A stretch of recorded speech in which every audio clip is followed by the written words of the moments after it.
Hello everyone, welcome to Digital Marketing Can Podcast, your one and only destination to explore the latest happenings, tools, techniques, strategies, and case studies in the digital marketing domain. I'm your host Prince Kumar, and we have Frank Husmann, the founder of Maxiality, with us today. Frank is the founder of Maxiality, a B2B marketing agency, transforming B2B SaaS companies into the number one choice in their industry so they consistently generate opportunities, shorten their sales cycle, and lower their acquisition cost. With over 20 years of experience in B2B marketing and sales, his goal is to assist B2B founders and marketers to show their expertise. Hi Frank, a warm welcome on our show. Hey, Prince Kumar, thanks for having me. Great to meet you. Great. And we are excited to have you and discuss about the B2B content marketing strategy to establish the industry authority, which is a very important topic for the audience. Yes, definitely. Okay. So, to start with our conversation, can you let the audience know a bit about yourself and also about your corporate journey? Yeah, sure. Yeah. Oh, well, basically, I'm helping B2B tech companies to become the authority in the market, and my journey has been well. If I just rewind a little bit, I've been a SaaS founder myself. I sold my SaaS company, and the way that we used to get leads and trials to a software has always been content marketing. But that whole field has been changing a lot lately. So, with all the knowledge that I got from working with my own B2B SaaS company, I'm now helping other B2B tech companies become the number one in their market, basically. And to your question, before that, I had an agency, and that agency was a lead generation agency. And I've also had a web development agency, which is a long way back. And been an entrepreneur for almost 20 years now and working most of the time only with B2B companies. And things have been changing a lot lately. So, to the topic that we have for today, can you let the audience know that what is B2B content marketing strategy and also why it is important for the businesses? Yeah, so basically, content is the fuel to everything that you do as a B2B marketeer. You need it everywhere. I mean, it can be an ad, of course, but it can also be a blog article. It can also be a video. It can be a short form video, anything. But you need content to make sure that people are aware of your product or services to be out there. And Okay. so content is always the basis to do anything in B2B marketing. And I think in B2C marketing as well, but we're not talking about it, right? Content, you definitely need it. And you need content to build trust. So as a B2B marketer, the only role that you have, the only thing that you need to do is build trust with your ideal client profile, basically. And that's why you need content. And in the past, I mean, I think maybe even 3 years ago, it would be create a lot of blog articles, create a lot of guest blogs, and we'll definitely have some inbound leads. And if you also would have, I don't know, some paid strategies, maybe some Google ads, maybe a little bit of LinkedIn as well, you would really rise to the top as a B2B tech company. But nowadays, things have really changed because the old playbook that HubSpot and Marketo introduced was create lots of articles, create that inbound funnel, create as much articles as you can, and the leads will come, the people will come. And I think the whole idea is changed basically because a couple of reasons. First of all, there are more channels right now. In the past, we only used to have Google, but I mean, you can even go to TikTok, for example, to get advice on certain B2B specific issues. There's dark social as well, which means that people are talking on channels that we can't really measure. For example, a LinkedIn direct message with you. If I would ask you, what would be a good CRM for agencies? You could give me an answer, right? And it cannot be tracked at all. And dark social is also groups, communities in Slack or Discord, Facebook, LinkedIn. So that channel is big as well. And the third one is that it's hard to measure because of cookies and stuff like that. It used to be really linear, but it's not anymore. And the other thing is, not only the channels is a problem, or I would not say a problem, but it's a challenge, right? The other thing is that we used to go for that whole lead generation playbook that HubSpot also introduced. That would be create a lot of articles, always a white paper to the side, or as a call to action, read the white paper. You put your email address in there. You would get bombarded by emails, like a lead nurturing flow. Sometimes you would even get a call from someone, but you were not really into the phase of buying a product or even testing a product because you were only interested in that product, right? And the whole idea was if you would generate 100 leads, you would have one sales opportunity or two maybe. Well, that ship has sailed because ad spend it's getting more expensive. And the second problem is that people know that whole playbook. They don't want to put the email address anymore because you wrote, I don't know, 3 blog articles and create a white paper, right? So these are the challenges that we're facing as B2B content marketeers. And I don't even think content marketeers for B2B, but marketeers in general for B2B. And one of the ways to solve all these things that have been going on is to create authority content, to create content that is either based on your personal experience as a founder or a subject matter expert, or use the data that you already got in your company. Use that to create interesting content for people in the awareness phase, or people who are already into the phase that they want to decide on a specific product, or people that want to buy actually. And one of the easy, well, not easy, but I mean, one of the ways that you could do it that makes a lot of sense is just to record something like this. I could record a session with you, or you could do one with me, right? And you could create a blog article about it. You could create some short form content about it. And if we would have a specific topics that would be interesting for our ideal client profile, we would have a content for a month or so. You could use it in a newsletter as well.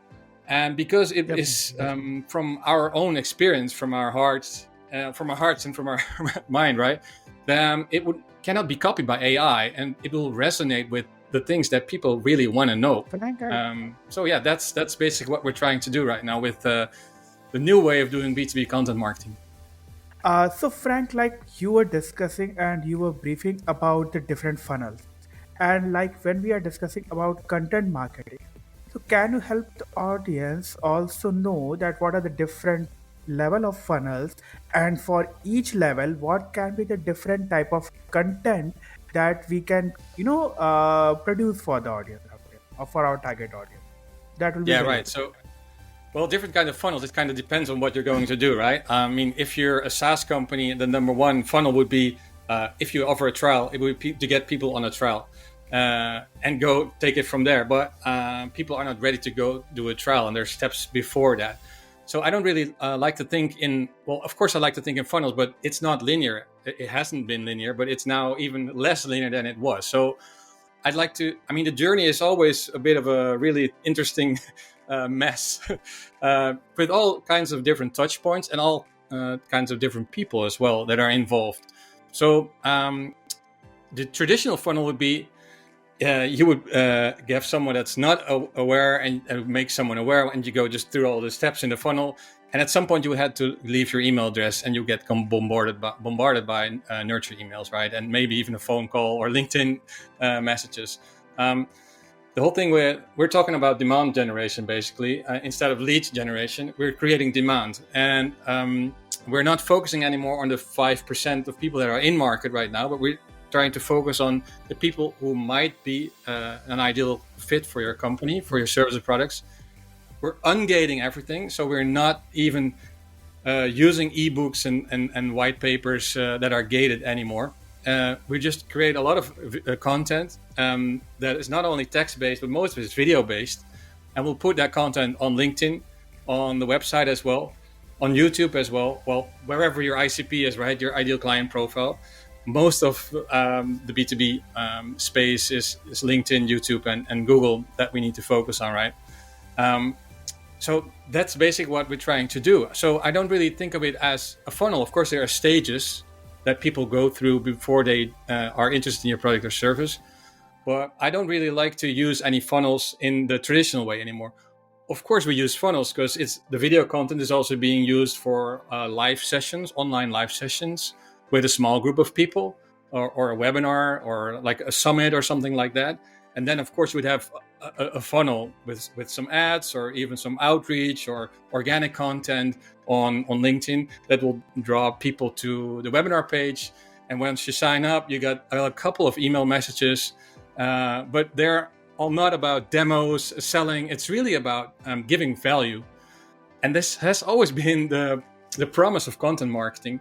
By what are the top problems that your prospects face, give answers about them. And we used to do that with articles, right? But whenever you go to Google right now and you will Google for the top 10 agency CRMs, I mean, I don't know what your experience is.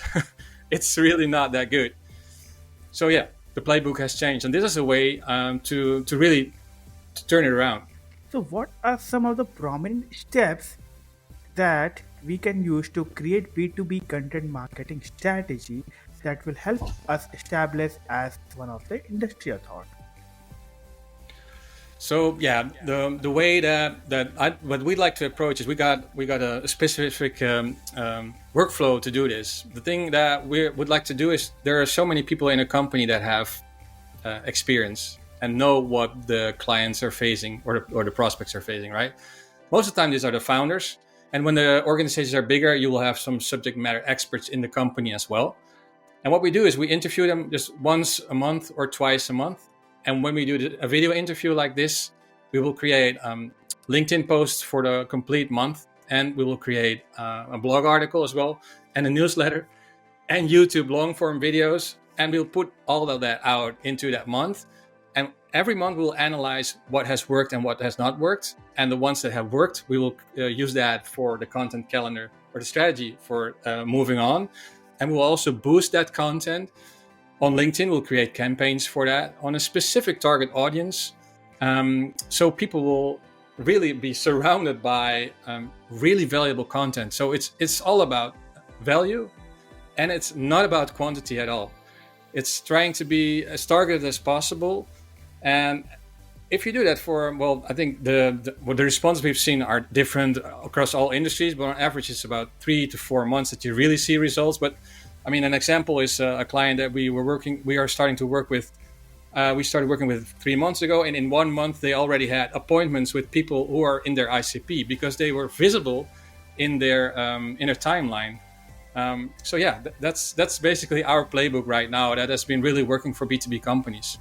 And I think one thing that I would like to add is, as we all know, AI is really surging. Everyone is using AI right now. And I think the whole idea is that we are going to use AI as maybe as inspiration, maybe as a co-pilot, but I think that we should shift away from the whole AI focus, do everything by AI, just try to be human to human, right? It's business to business, but at the end of the day, we're doing business with humans. So if we are using video, for example, or audio, whatever you use, and use that as a basis of all the content that you're creating, you will create a humanized brand, and people just buy from humans. It just really helps, Definitely. and especially with software or tech or things that you can't really grab or touch, you can't box and send over. That really helps. Perfectly, very rightly said. So, one thing is about doing these all activities. Now, as a business, they generally look for that, okay, I'm doing this content marketing. But what are the different KPIs or what are the different ways by which I can measure the effectiveness of this content marketing? So, Yeah. what are the different ways by which they can, measure that? Yeah. So the interesting thing is that we're shifting away from lead generation to demand generation. In the past, lead generation, every B2B marketer just needed to report the number of MQLs, marketing qualified leads.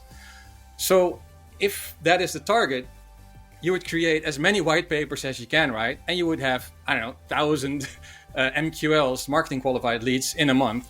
And those marketing qualified leads, they would always send over to sales, and sales would start calling them, emailing.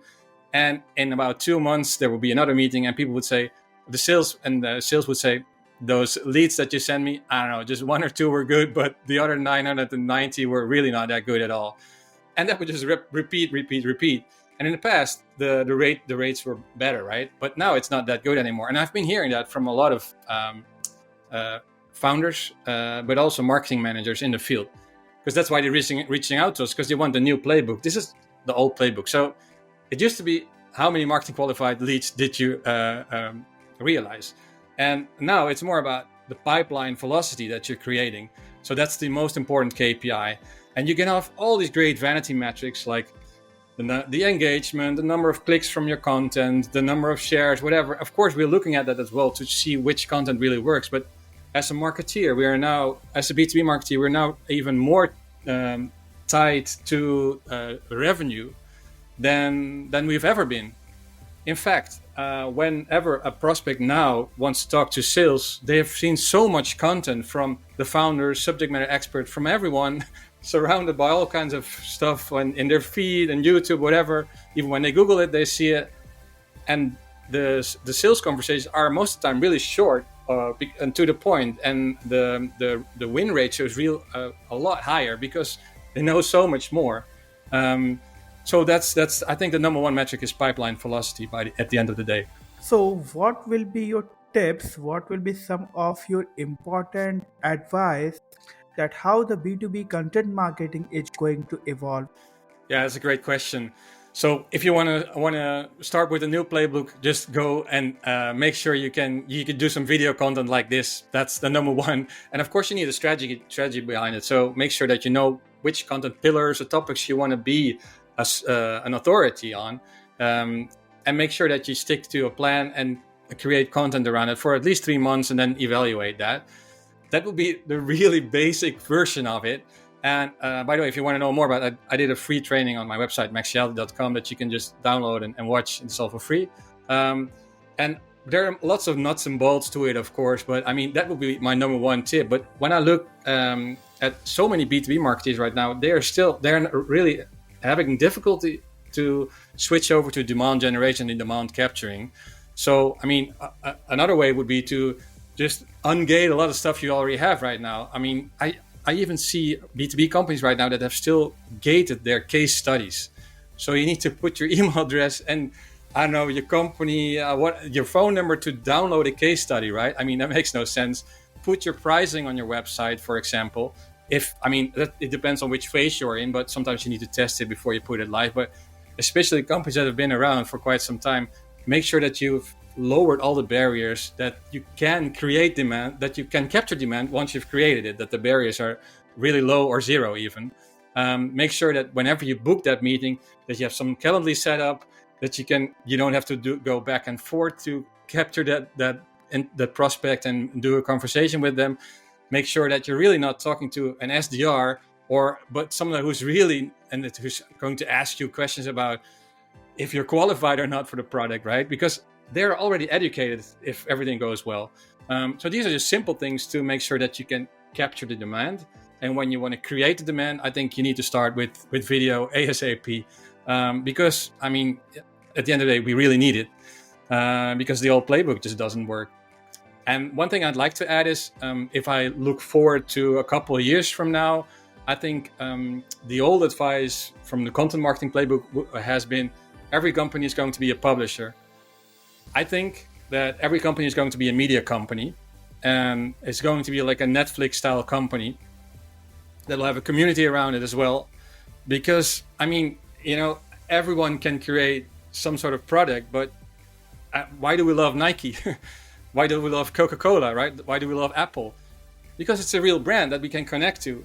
And that's really, I think, the way that B2B companies should move forward to. And Frank, since you were mentioning about the video content, just wanted to understand how do you see the audio content in the next 1 or 2 years? Because with the emergence of podcast and a lot of other things, how do you see the audio content in the future?